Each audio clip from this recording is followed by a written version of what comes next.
Hello, everybody. Welcome here or welcome back, whatever the case may be. We are watching the Soft Dream Soul YouTube channel and finally give proper credit to this particular channel for this particular video. Now, you may have noticed I look like an egg, and that is because I decided to blank my face. This is what I look like underneath my scruffy facial hair. This is pretty much the same, you know. Even if I grew this in, it's just still bald. I don't really know what I'm going to do today entirely. I did because I got out of the shower and, you know, put on my fragrance, and I realized that people probably don't realize my preferred scents of how I. Now let me back that up a little bit.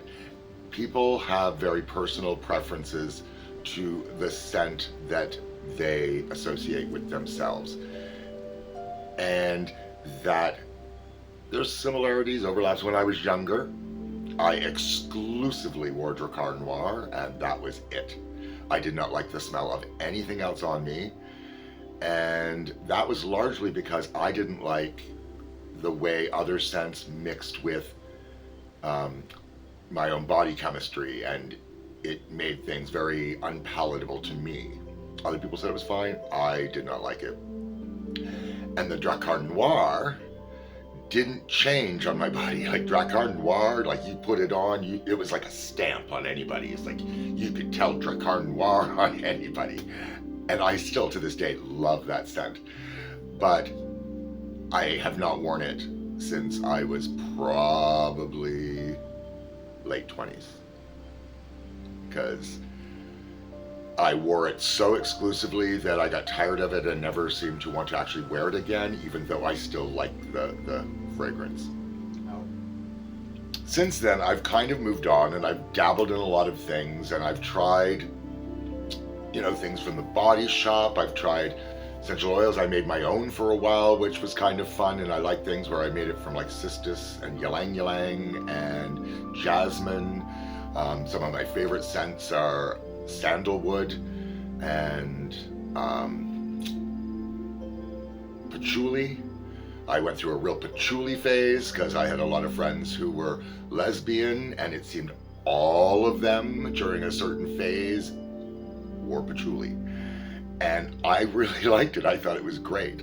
Then I kind of, you know, phased out of all of that because those were, I don't know, sort of heavier smells. They were, you know, like you're making them from the essential oils, and they're very concentrated. And then I kind of went back to things that my grandfather and father kind of wore. And so these are the only things that I have left. I have all the bottles that I've had most recently. This one is gone. I don't even know what it was. Somebody might be able to recognize the packaging, but I had it for a while. I can't really make out what that says on the bottom. It's either faded or just it's too hard to read, so I couldn't be bothered. Nice glass bottle though. Don't often find them so much in the stuff I have. Now, what I do still wear a lot, and largely I'm kind of running out, but Brut. I have like the cologne and the aftershave. And nope, that's not what I have on today. But that's the thing, like that's a very standard fragrance for me. Today what I have on is the Ice Blue Aquavelva. That is what I have on today. Again, reminding me of my grandfather and my father. So regardless of how I look to people, no matter how soft I may look or what I may look, I smell like a grandfather. Now, this is one I had, again, I don't know where I came from. It might have been like a Body Shop or something along those lines. It's just called Woodland. And I like that because, again, it's a very woody fragrance. And then my favorite is one that I got after my father passed. My mom didn't know what else to do with it, so she gave it to me. And that is what's Royal Lime is, I think, the company, or maybe Royal Musk is the company, and Royal Lime is the fragrance. I'm really not sure. It's a very nice bottle, but that was my father's, and so this smells like my father to me. He wore this for a number of years, and I really like it. It's very clean smelling. It's very. I shouldn't. Yeah, it's really hard to describe. It's a little fresh, a little citrusy, but it's not. It's very not overpowering. I really like it. I certainly do. But that's it. That's the extent of my fragrances. I don't have anything floral. I don't have anything particularly fruity. Like, I know that a lot of people expect me to smell differently than I do because of how I dress and how I look. They expect me to smell, I guess, softer or something. But I don't really think in terms of masculine or feminine. It's like I know what I like, I know who I am, and I just represent that to the best of my ability. It's not for anybody's benefit other than my being genuine and realistic. Now, I could dress in a different way. I could choose to do any of those things, and I certainly do when it suits me, but only when it suits me. You know, my existence isn't because of other people, right? I share the world with other people, and I am very, very happy to do so.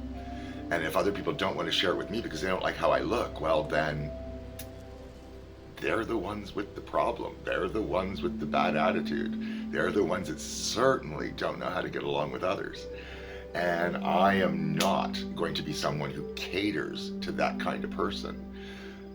There are people that, you know, don't understand, and they will ask me questions, and I will do my best to explain to them as honestly as I know how, which is what I am doing here.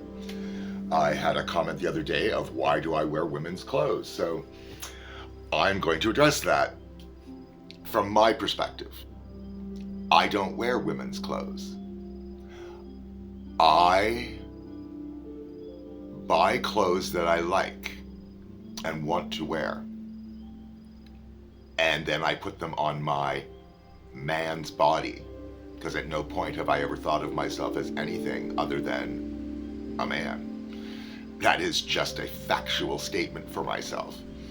Now, I have known people who have transitioned, and there have been times in my head where I go, well, maybe with the things I'm interested in, maybe I am something that I don't realize.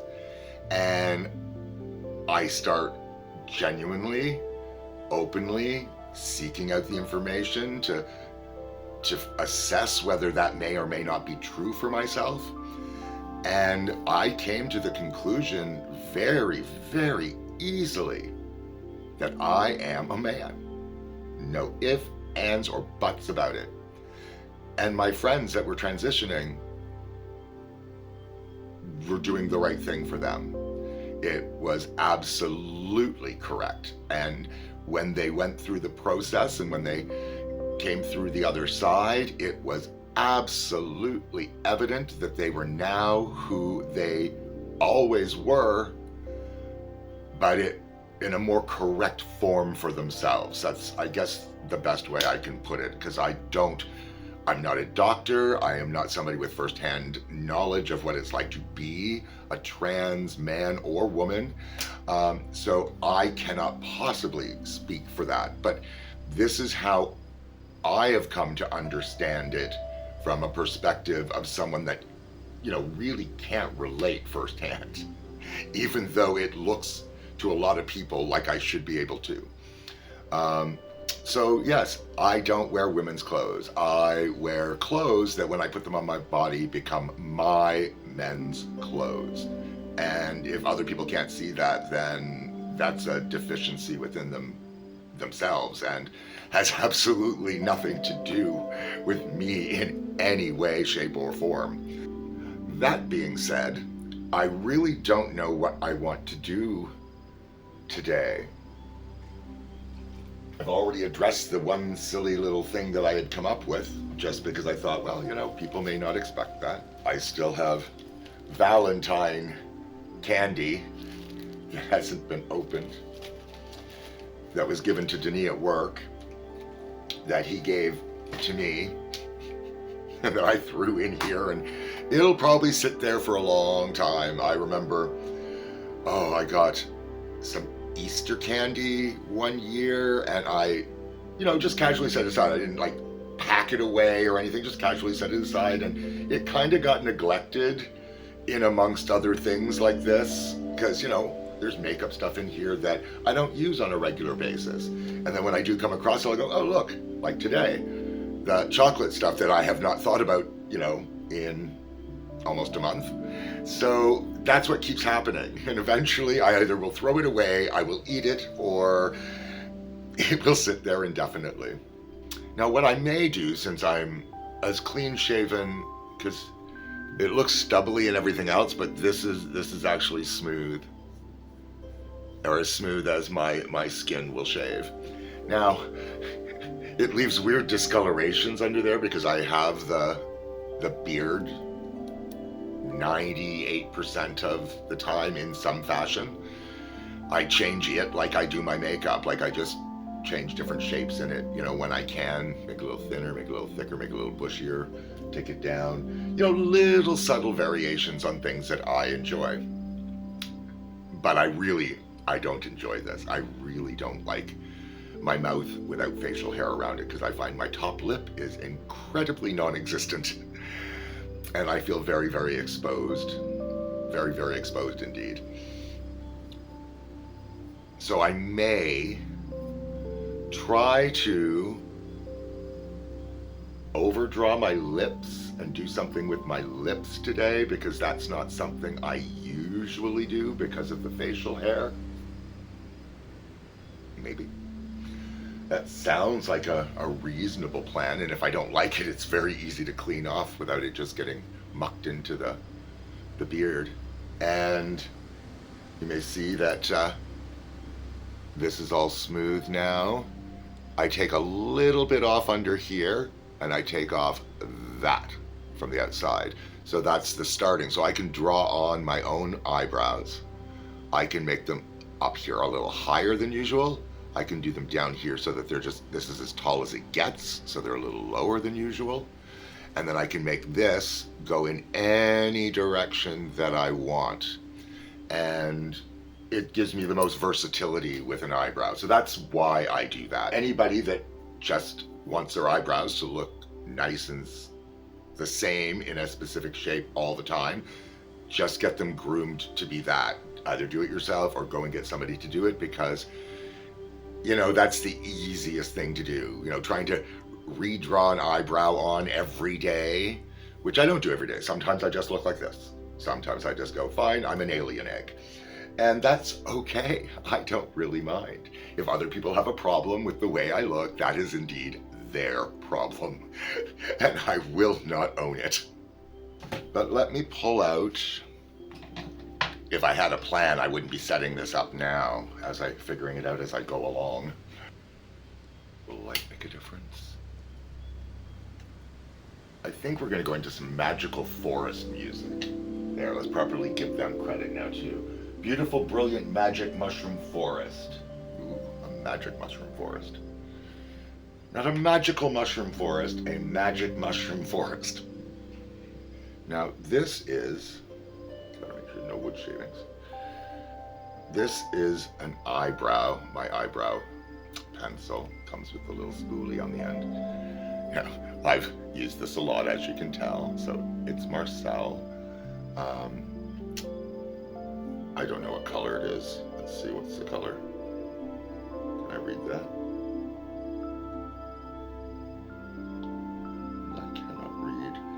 anything that says the color. It just says blonde. So it's in the color blonde.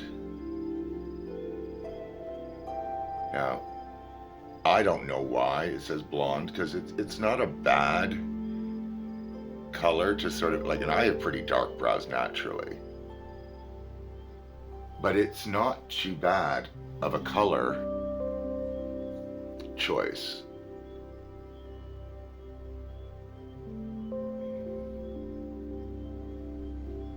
You know, it's nice, it's soft. I can always draw little lines on top of it.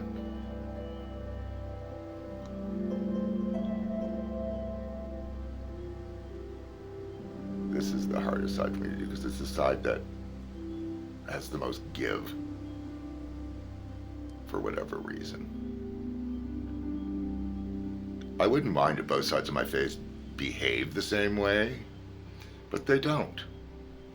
So it's bad enough they don't look the same, but they also don't behave the same. Oh, behive. Oh, I can't do an Austin Powers. But there we go, that's some brows. Now, the reason I'm actually showing you with this, because I don't use this product very often for my brows. It's not as permanent, it can smudge and things like that. But it is what I used to use exclusively when I started doing brows, because it was a very easy product to work with. It's nice, it's sort of creamy, it draws on, you know, very nicely, like it doesn't drag on the skin, so, you know, it's very good. And it comes off really easily if you don't like what it does. Now, again, getting back to why I was doing this in the first place. Now, whatever you use on your eyebrows in a pencil form makes an awesome lip liner.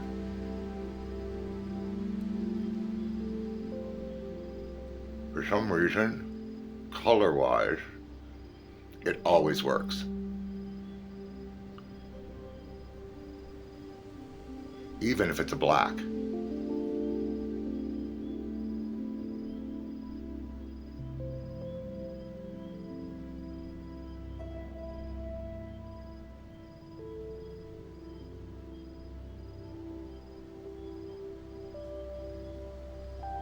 So I'm overdrawing my lips. Not a lot, like this is just outside the lip line, but it really makes a difference visually. And I always kind of keep my little peek in there, but I should just draw that straight across. So I'm gonna do that. And then here,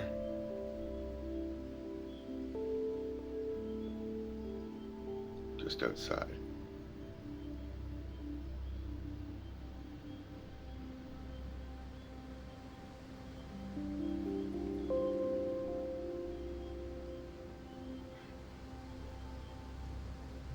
Now that's the area that I have the least amount of practice in, is drawing on lips, because it's not something I wear. It's not something I wear often enough to try, but color-wise, always matches. It ends up, like if naturally what you do is black, using a black around there will look just fine as a liner. And then you can do whatever color you want inside. It's just a really interesting tip that a lot of people don't think of. Now, I did learn that from somebody on YouTube, but I couldn't for the life of me, tell you who. I've seen so many tutorials, which is why I say, I do not do tutorials.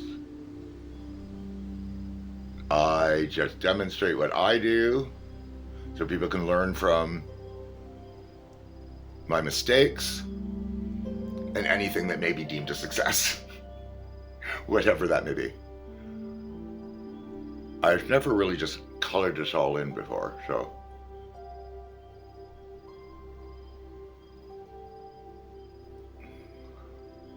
I'm trying to keep it out. My mouth at the edges naturally curves down, so I try to keep it out of there, even though I used to want to go over into there.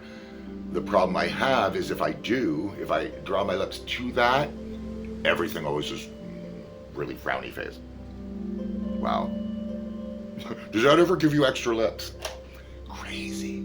So crazy. It's kind of fun every once in a while having a lip day. Now, something else I have for lips that I do use from time to time, and well, I don't know if it's for lips. It's just literally, it's a Clinique chubby stick. And I do think that it can be used for blush.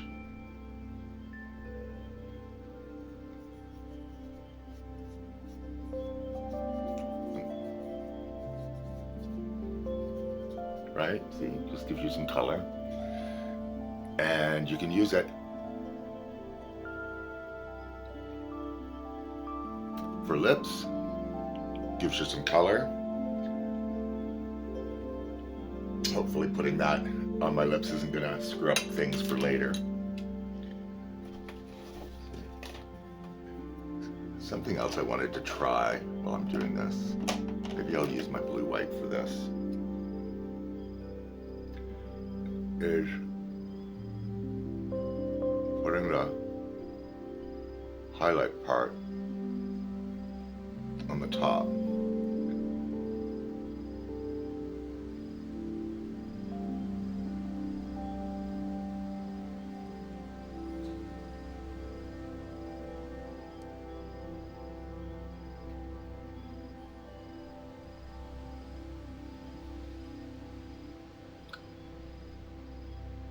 Interesting.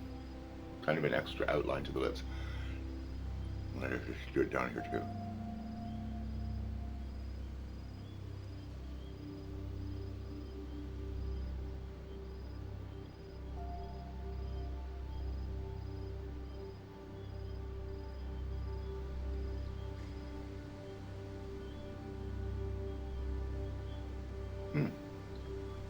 Wow, it makes them pop more.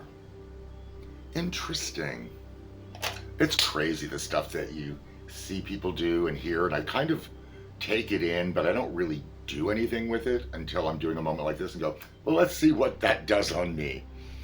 And I'm looking at that going, like, it's not something I'd want to wear during the day, but I find that so fascinating. So fascinating.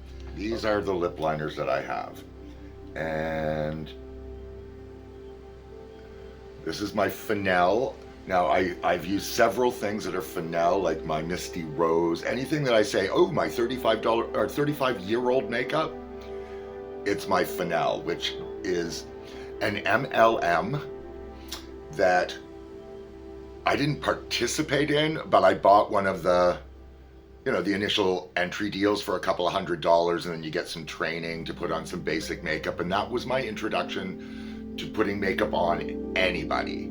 So that was like 35 years ago. And I literally only learned the basics, and I only learned it to put on my clients who were coming in to have updos done and special occasion hair. And then they'd be going from where I would do the work, and they'd be going to somebody who would be putting things over all of that work to put makeup on their face. So I learned to put it on myself so I could do what I could do with the hair, push the rest of the hair out of the way, do their face, finish it off. They looked flawless, and that was my goal. So it was a good way to achieve my goal for a couple of $100. And I'm very, very happy I did that.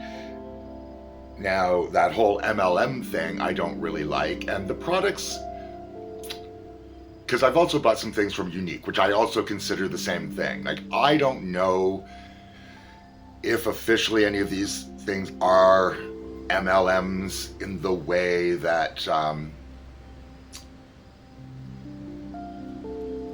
I've seen them discussed, because I never hear of these particular companies being mentioned.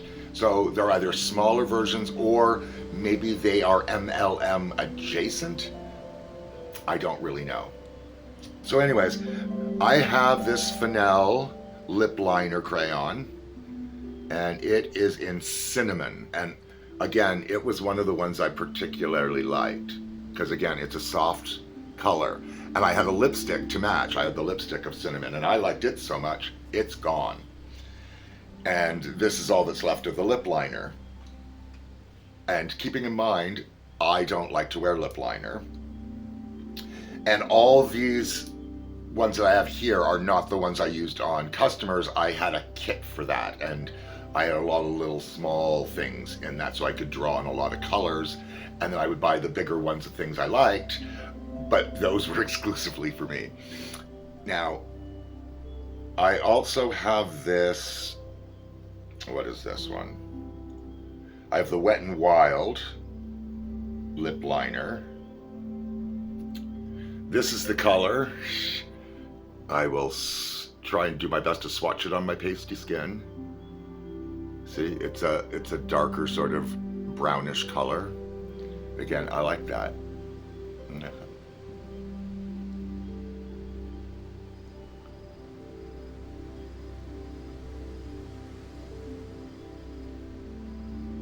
Since I never play with my lips, that's what I'm doing today.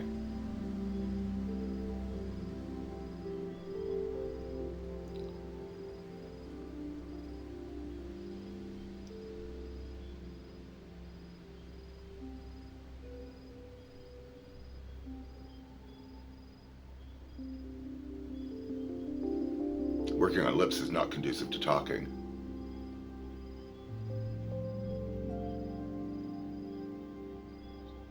So what I'm doing is I'm trying to put a little darker on the outside so that way it makes it look like the center part of my lips project a little further forward.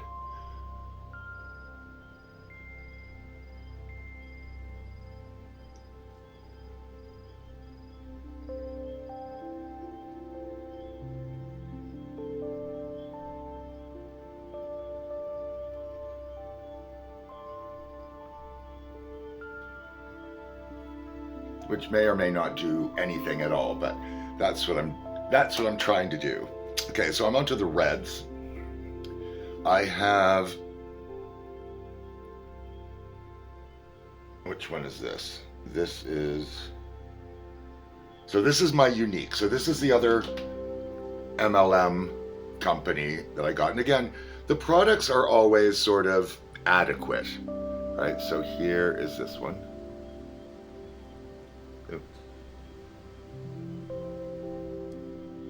Why is it not? I'm going to sharpen. Okay, there. See that product? No. This is called Exaggerate. This is Rimmel. The company is Rimmel. And this is the one that I use. It goes up this way, and it is a red.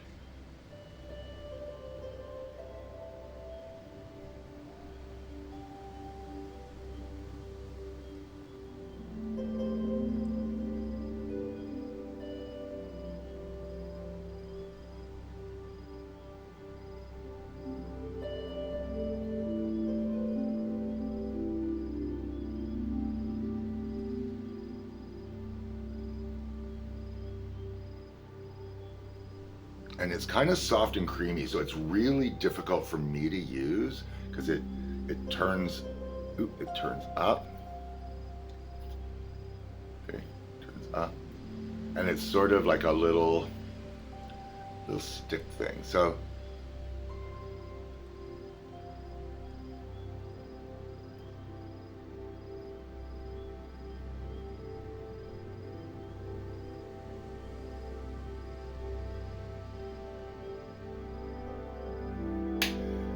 then we have my lipsticks. So we have the Misty Rose in the Fennel, which is my 35-year-old lipstick. Now, again, I don't like this product, but I do like the color, right? It's so sticky. It is, oh, it's so sticky. And it always was.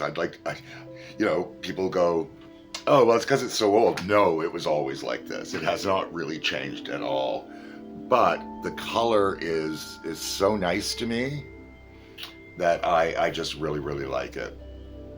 So I can't get rid of it. The other one I have, this is a unique, I do like their packaging. This is called Splash, their lip splash, which comes with the doe foot applicator. And this is nice and creamy, but it's a very ashy kind of tone, right? So it's a little deeper and a little more ashy than I am accustomed to wearing. Then we have, of course, my favorite, which is my Lancome. That is such a tiny little product that was so expensive, but again, this is my favorite, by far my favorite. The way it feels, I like the color. See, it's really subtle. It's right in there. I don't know if it even shows on here. It's very subtle, but it is by far my favorite color for the lipstick, and it took me years to find. And that was the one and only one of that lipstick that they had. I found it in the sample, and I couldn't find it in the drawer. So she goes, "Oh, we're out of it." But then she went looking, and there was one misplaced in the wrong spot, and I was able to get it. Because I would never have remembered it otherwise. I would be like, "Oh, now what was that lipstick that I found that I really liked?" So when that's done, I will be taking that in going, I need to match this. I need to get the equivalent of this. Now, the other red that I have, and this is by Stila, S-T-I-L-A. I don't know if it's Stila, Styla. I don't know. I've never heard it really pronounced. And when I'm watching YouTubers with makeup, I'm not watching really for products as much as I'm watching for techniques to apply with what I've got, because I'm not going out and buying every single product that gets recommended. But I will pay attention to things that are recommended so that when I need something, I will keep that in mind should I come across it. Now this is a really intense red.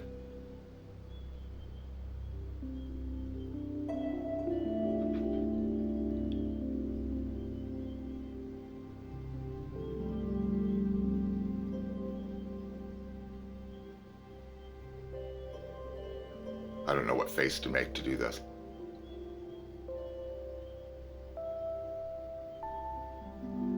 So I always go down too low with this kind of applicator.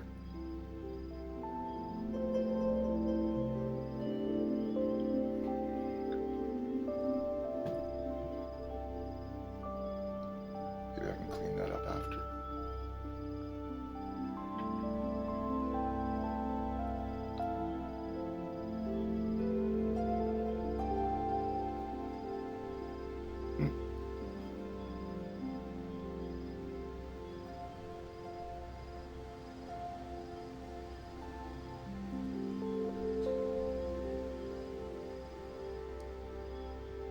Interesting.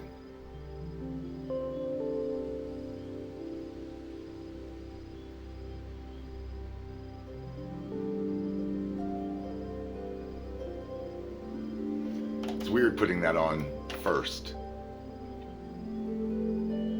but it is what it is. So anyway, so that's the intense red of this product, and when it dries, it does not move, which is nice. Like that's what I want in a sea sucker red. That's trying to be nice. I am not a vulgar person by nature. I rarely swear. I have a lot of friends where it's just a filler word for them, the way I use like, so, and, right? So I understand it from that point of view. It's just, I don't like it on my ear. Now, when somebody is saying it to really emphasize and drive a point home, it makes complete sense to me because, it's an emphasis, So what my friends tend to miss is if I swear, it's because it's a really big deal. And they just hear it the same way they use it, so it's like it's nothing. And I'm like going, okay, you are totally missing on the fact that this is a nuclear issue to me because of the language that I'm using, because they're deadened to it. It's the same way that people would be if they're desensitized to violence. They would see it and not necessarily register as in, hey, this is something that I need to stop. So that's just that little nugget. I wonder now what I should do, since I'm doing things in all kinds of weird orders. What kind of eye do I want to do? If you're emphasizing a lip, do you want to do other things? When I'm done, I think I'm going to have to finish the last chapter in my reading, because it'll be like, okay, fine, I'm made up, let's do something. I'm going to put on my NYX pore filler.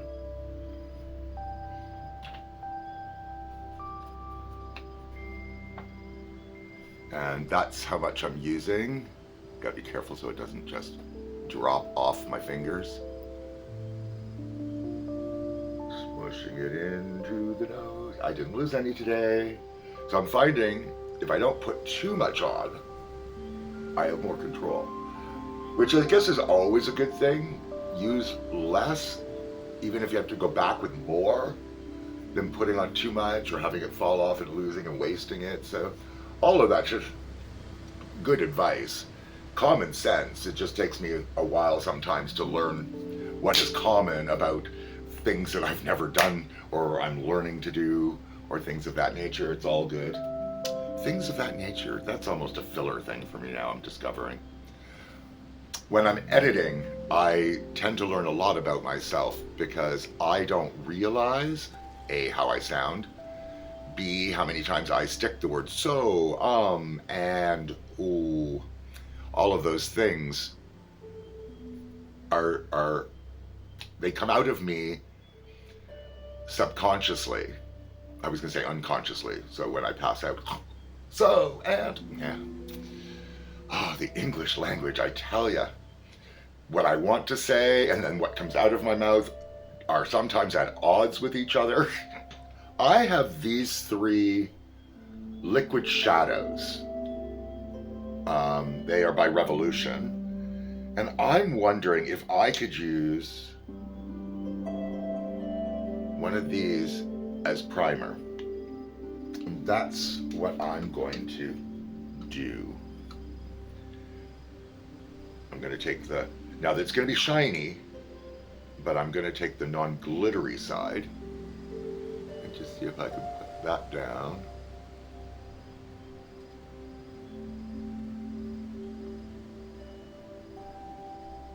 Like it is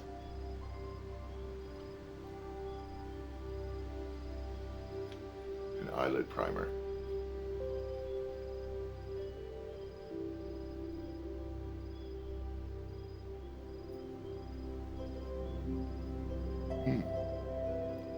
One could almost just put that on like that and go. Interesting. And just in case my fluffy brush has something else on it from when I was blending the other day, I'm gonna take my little Quo color changer just to make sure that my brush is free of excess product. Let's see.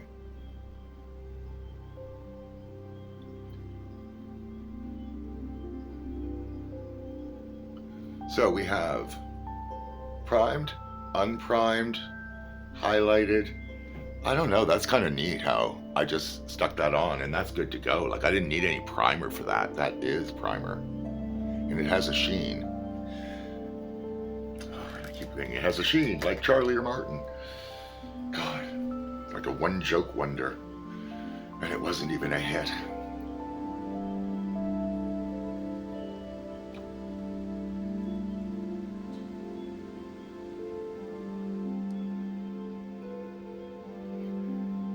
So a little bit will come off onto there, but for what is on my lips, that's nothing. Like, that's nothing. Like, they are kissable.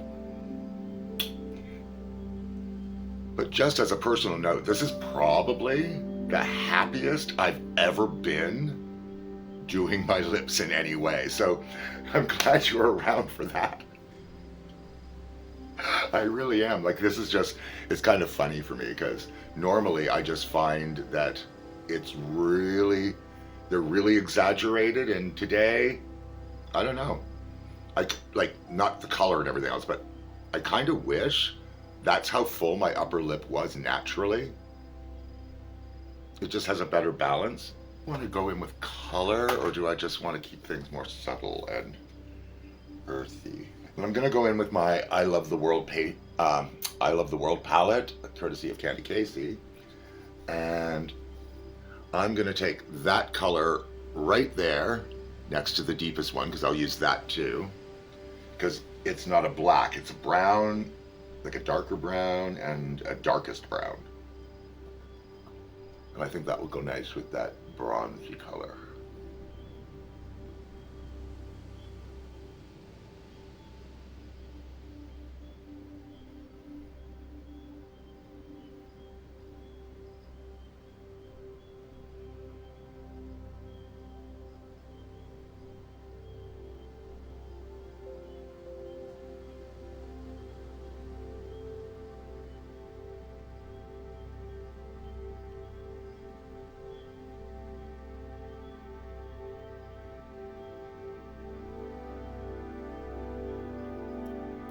That puts a little bit of that in there.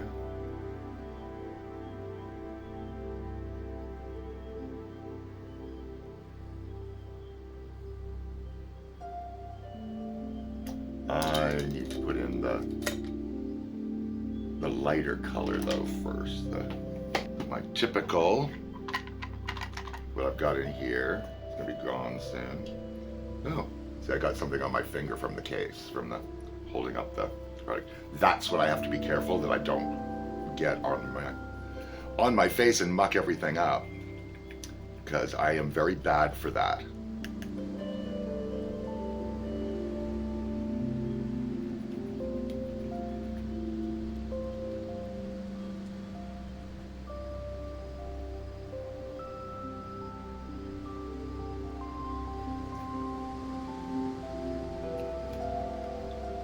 But see, already that eyebrow there is kind of disappearing.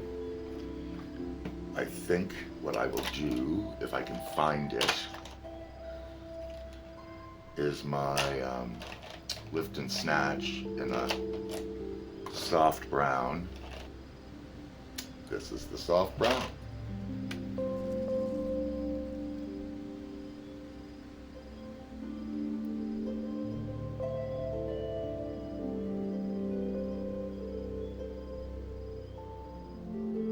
So I'm just gonna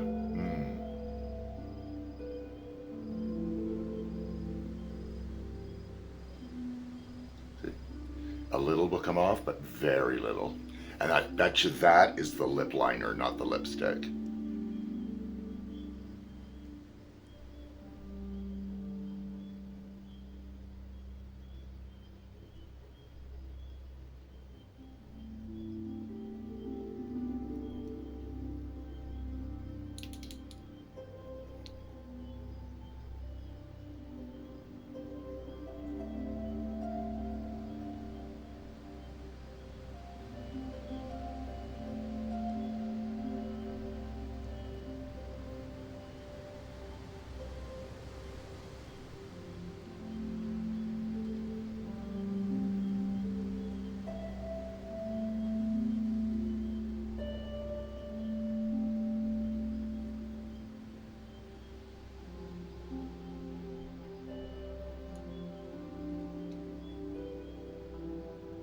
Too high.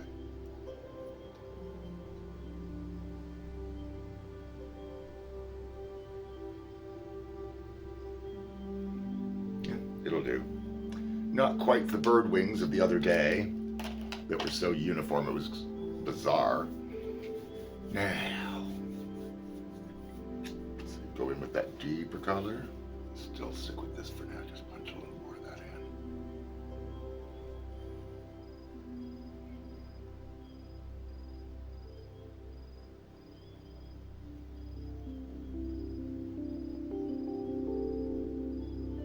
in. And I'm kind of going right into my socket there and just pushing right into that socket.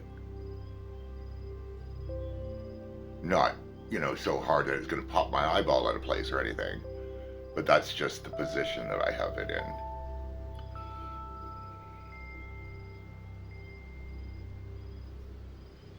in. And that is that. And then I'm going to go in with that darker brown that was next to it, the darkest. Just push that just right there.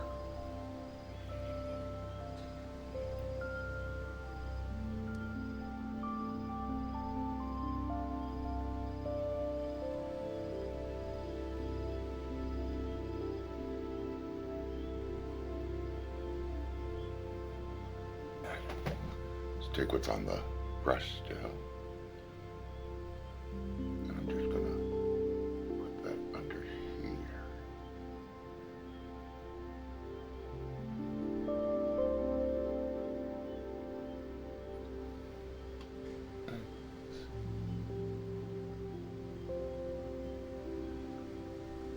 Just in here a little bit.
Well, what if I took one of the lighter glitters from the same product that I used as primer from my Revolution?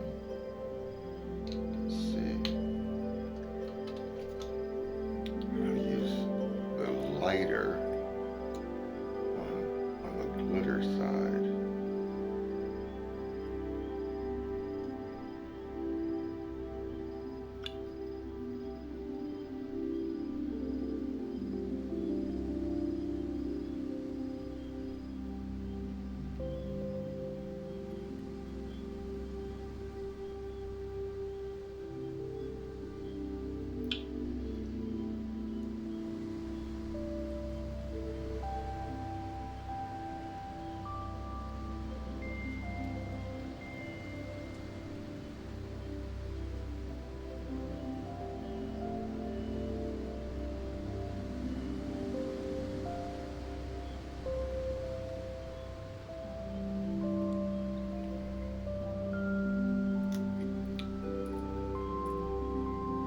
Kind of works. See, the techniques of like where I put stuff is more or less the same, but how I put it on, what I put on, I like to change up.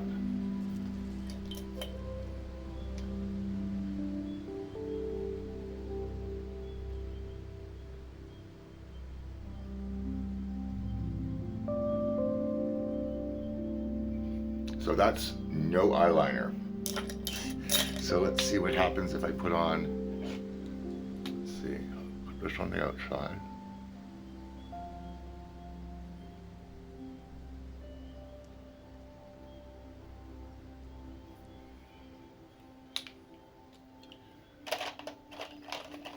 And my kohl liner.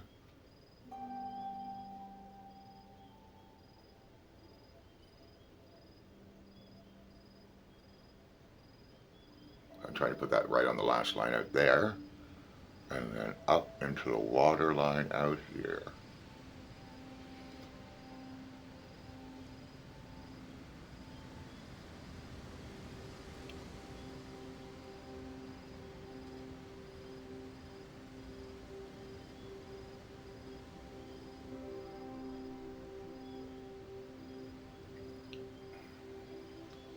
BB cream.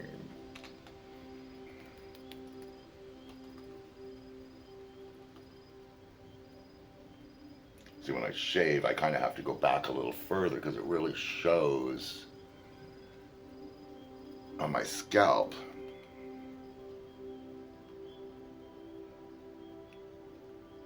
The difference.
I've got it, and why not?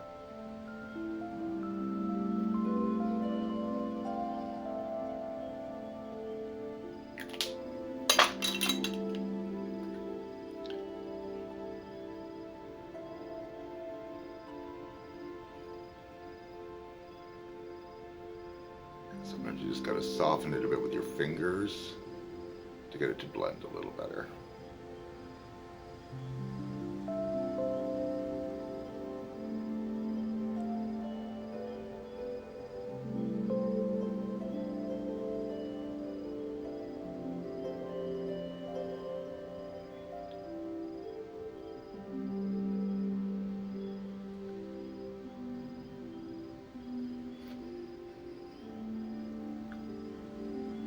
That's the least amount of concealer I've ever put on under my eyes. Okay, so let's just keep going with this.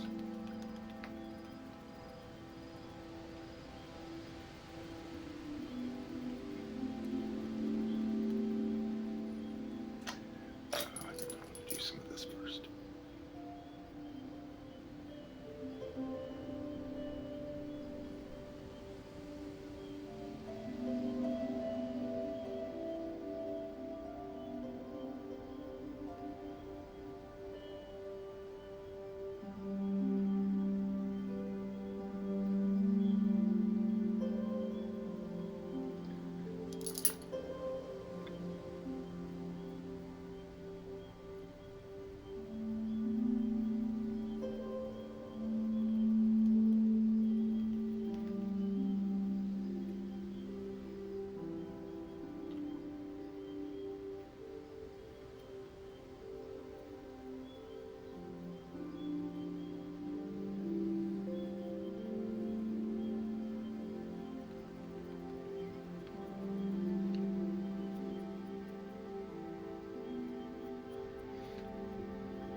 Least amount of product on as I can and still be made up. So I think I'm gonna put a little mascara. See, I didn't put it on as tight this time, so it came open much clearer. But see, I scraped so much product off that I think that's what sticks the lid closed.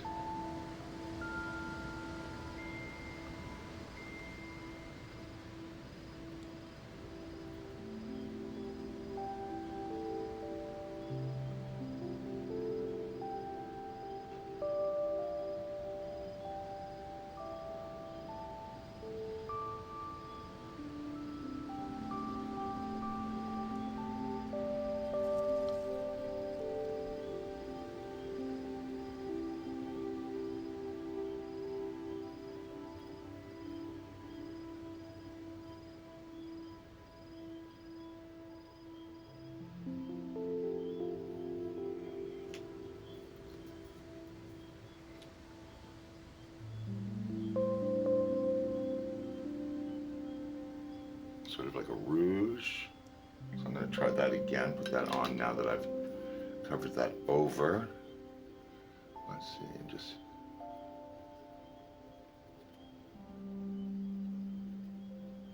blend that in a little. Gives like a really sort of nice flush, a natural sort of flush to the skin. That's kind of cool. I like that. I still have to do some kind of basic contouring.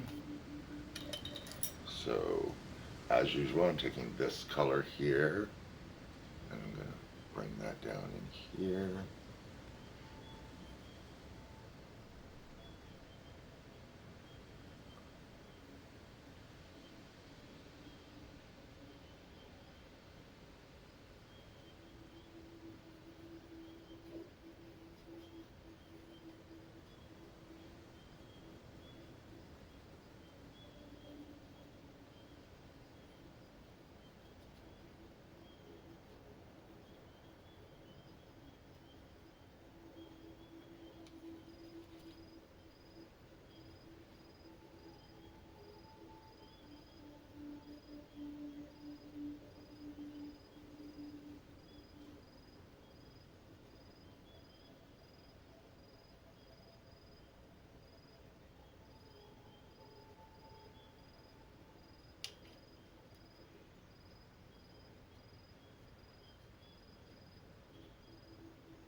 So there we go. That's one of the more complete faces I have ever done.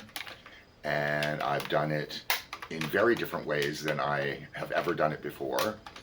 And it's probably the happiest I've ever been with this kind of look on my face, because this is far more overall feminine than I would normally do. So this makes me feel different than myself in a way that's fun, but not me, which I think is cool. I love to try things that aren't me. I really do. But this is not something I would do on any kind of regular basis. But now that I've seen the end result of the lips,